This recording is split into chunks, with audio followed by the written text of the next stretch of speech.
खचलाच तर खांद्यावरचा हात समज आणि हसलाच तर डोळ्यातली चमक समज.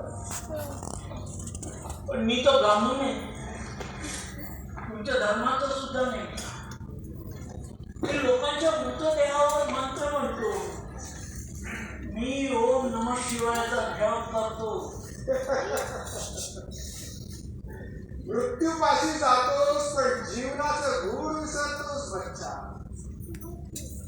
धर्म नावात नाही, नसा नसात असतो. तू ओम नमः शिवाय म्हणतो, मी अल्लाह अकबर. तुझा अलगम किंवा गंगा जल तर माझा अलगम.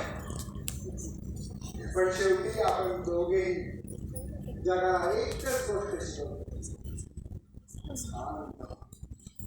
आणि तरी मन शांत झालं नाही तर, तरी मी एकटाच राहिलो होतो.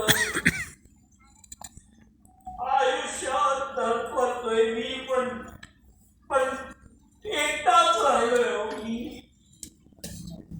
तुझ्यात अजूनही कोणीतरी जिवंत आहे बच्चा. हा खोल कुठेतरी प्रकाशाचा एक कण अजूनही जळतो. जेव्हा तुला वाटेल की तू पूर्ण एकटाच आहेस, तेव्हा समज तुझ्या सोबत तो आहे. तुला क्षणाचा आधार द्यायला, तुला ताकद द्यायला. डोळे मिट.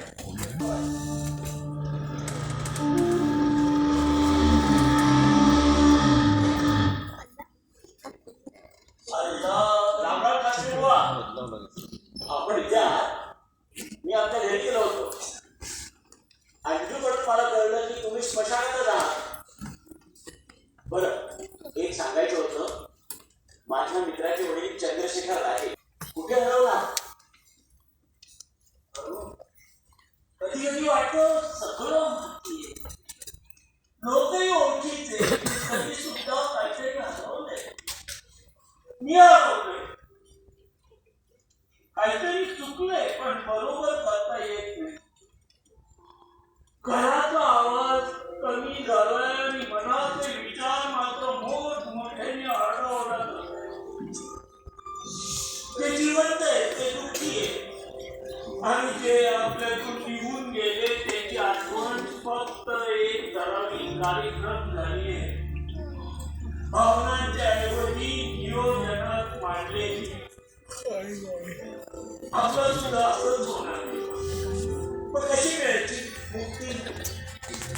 काय झालं पंडितजी, असं का बोलताय? अंजू काही बोलली का तुम्हाला? अहो, तुम्ही लक्ष घालता तिच्याकडे. कधी कधी मलाही सोडत नाही ती.